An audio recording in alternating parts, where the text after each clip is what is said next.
Carl Schleen, Mayor of Lewiston. In the wake of the tragic and horrifying incident that occurred in Lewiston, our hearts are heavy with grief, and we extend our deepest sympathies to the victims and their families.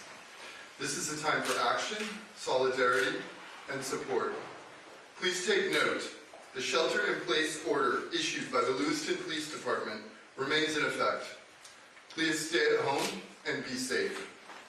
The City of Lewiston is grateful for the support and outpouring from state authorities, the community, and of course, our elected officials. Speaking tonight will be U.S. Senator Susan Collins, U.S. Representative Jared Golden, and Steve Littleson, President and CEO of Central Maine Medical Center. And now Senator Collins. Thank you, Mayor. Today is a dark day for the state of Maine. As the Mayor said, our hearts are heavy with grief. This heinous attack, which has robbed the lives of at least 18 Mainers and injured so many more, is the worst mass shooting that the state of Maine has ever experienced and could ever imagine. Today, I looked out my window in Washington and I saw that the flags had been lowered. And I realized that it had been done to honor the victims of this horrific attack. I'm grateful for the leadership of Lewiston Police Chief St. Pierre and for the bravery of the hundreds of state, local, and federal law enforcement officers who are leading the search for the killer. I'm also very grateful for all of the hospital employees who came back to work to take care of the victims, and for our first responders whose bravery was so evident. Last night, the President called me. He stepped out at the state dinner with the Australian Prime Minister to offer any help that the federal government could provide the city of Lewiston, Androscoggin County, and the state of Maine. I also, at midnight, talked to Governor Mills, who has been a pillar of strength for our state. Tom Perez, who is a special advisor to the president throughout the night, texted me back and forth, what you need, and I would tell him based on conversations that I had as he coordinated the federal response. This morning, Secretary of Homeland Security, Mayork, has called and offered help from his department.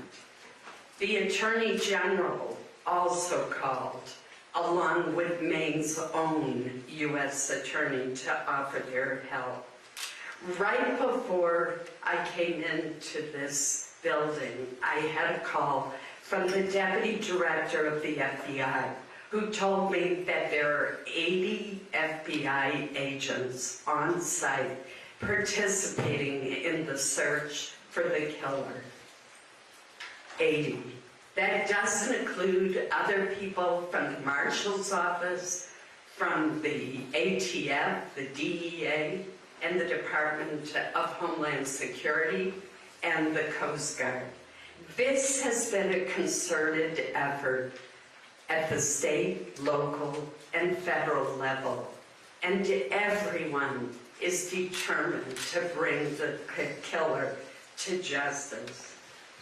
To the families of those who have been injured or killed, I know that no words can fully ease the shock, the pain, and the justifiable anger that you are feeling.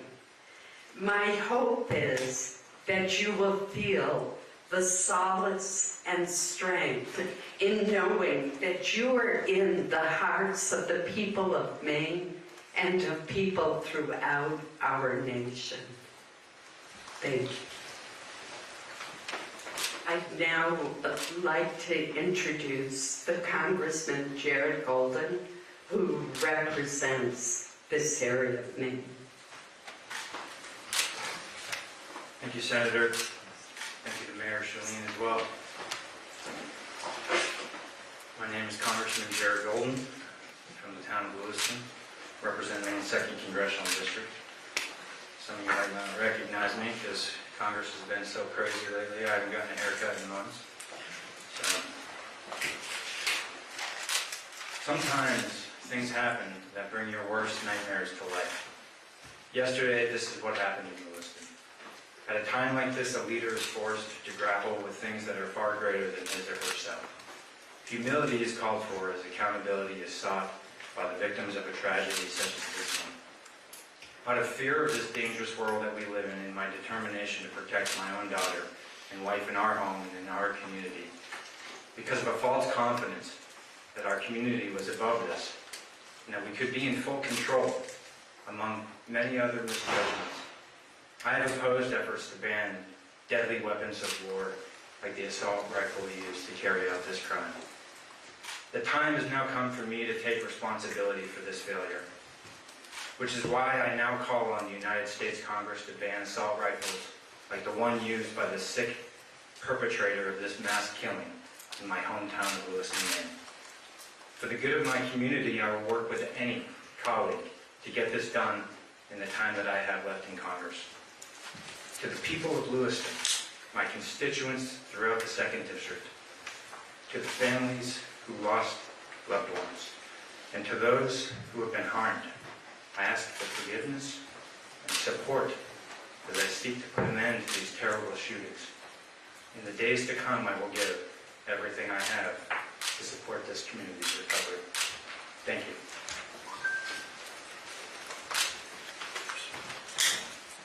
And now I would like to introduce Steve Littleson, President and CEO of Central Maine Medical Center.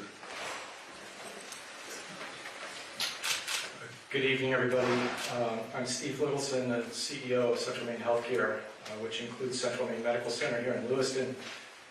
On behalf of the 3,000 professionals and team members of Central Maine Healthcare, I too would like to extend our deepest condolences to the families of the victims of the events of last night.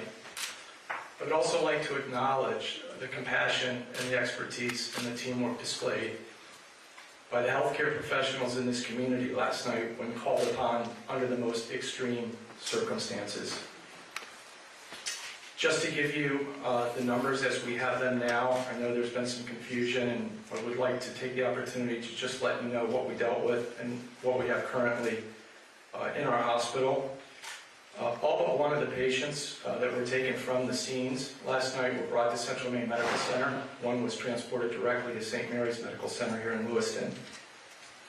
Of those patients, 2 were treated and discharged. 1 of those patients was transferred from Central Maine Medical Center to Maine Medical Center in Portland. 3 patients, unfortunately, passed away in Central Maine Medical Center last night. Of those, 8 remain now, and we have 5 patients who are in stable condition, 3 who are in critical condition in our critical care unit.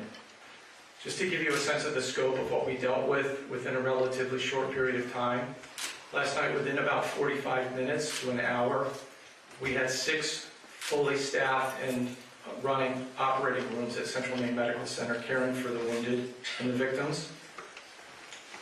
The professionals that were operating simultaneously in those 6 operating rooms included orthopedic surgeons, general trauma surgeons, urologists, vascular surgeons, as well as anesthesiologists and support personnel.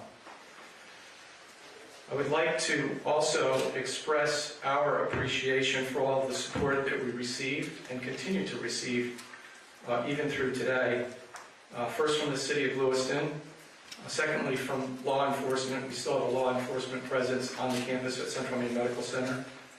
The other area hospitals that came to our support, we needed blood transferred to Central Maine Medical Center very quickly, and 2 of the hospitals, Maine General and St. Mary's, accommodated us. Maine Med in Portland stood by and was ready to accept patients, and as you know, They did accept one of the patients that we transferred to them. And also the various community partners that came to aid and support us last night, including emergency response personnel, personnel from Life Flight of Maine, and others.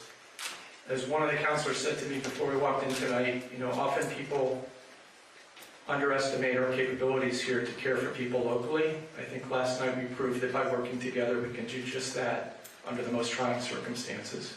Thank you.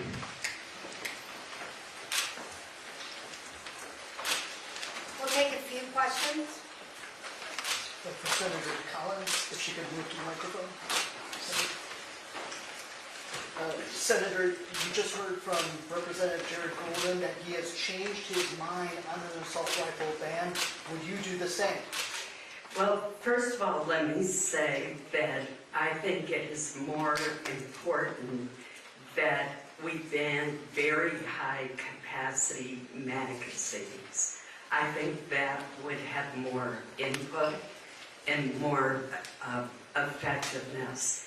We had an assault weapon ban, which I supported, that was in effect for 10 years. It applied to, I believe, 17 or 19 styles of weapons. Later, the late Senator Dianne Feinstein proposed an expansion that would have covered 157 weapons. And it was based not on functionality, but on cosmetic features. So there's always more that we can do. I was a co-author of the Bipartisan Safer Communities Act, which provided funding, for example, for red and yellow flag laws and for mental health clinics, which I think is important as well. So certainly there's always more that can be done. Senator, a decade ago, though, you opposed legislation that limited access to expanded, stocks and firearms capacity. Are you suggesting that you would do something different now? I don't believe you're correct. For example, I was the lead Republican sponsor of a bill that would ban bump stocks, which have the ability to turn a semi-automatic into a fully automatic machine gun. And that legislation has not been enacted into law. There was an attempt to do it by regulation, but it was struck down by the courts. I still support the bump stock legislation. The other thing that I think we can look at is, and I advocated, was to increase the age at which you could purchase a high-capacity rifle from 18 to 21, the way it is for a handgun. Senator Collins, you mentioned there are a lot of questions about the whereabouts of Robert Card. You mentioned a number of agencies searching for him. Can you offer any more details regarding the whereabouts of Card or how close we're getting to finding him? I cannot, because I don't want to jeopardize the search for him in any way. I have talked extensively to law enforcement, and as I said just very recently with the FBI Deputy Director, but I certainly don't want to jeopardize the search in any way. Senator Collins, yellow flag laws used in this case. You are a big advocate of them. Do you know if they were used in this case? I'm sorry. The yellow flag laws used in this case. To mine, I don't know. That's a very good question. You said that Maine got it right when it came to yellow flag. Maine does have a good yellow But flag. if it's true, as we are hearing, that Robert Card had mental health issues and he was, the police put him forward for evaluation, you got it wrong. No, I don't know whether there was a report to trigger the yellow flag law. It's certainly on the face of the facts that we have. It seems, could you let me finish, please? It certainly seems that on the basis of the facts that we have, that the yellow flag law should have been triggered if in fact the suspect was hospitalized for 2 weeks for mental illness. That should have triggered the yellow flag law, and he should have been separated from his weapons. I'm sure after the fact that's going to be looked at very closely. Obviously that's a state issue, and I do not have knowledge of what happened in that instance. Senator Collins, Mark Stone from Sky News, thank you for your time. I wonder if I could just ask you about the weapons again. Why do you think it is that you and so many other lawmakers in America believe it is right for Americans to have the right to own such high-velocity weapons? Well, first of all, let me say, and I'll repeat it again, that for 10 years we had a ban on certain kinds of assault weapons, and I supported that ban. And when George W. Bush proposed that it be extended for 10 more years, I supported that effort, which did not succeed. Later, years later, there was an attempt by former Senator Dianne Feinstein to greatly expand the number of weapons that would be covered by that ban.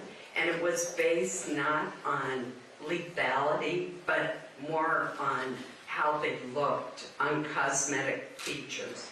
And I did not think that that was appropriate. We do have a Second Amendment in our country.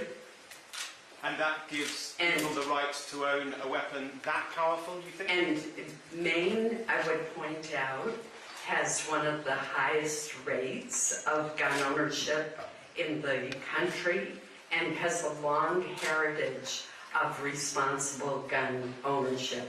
It has also had a very low rate of violence.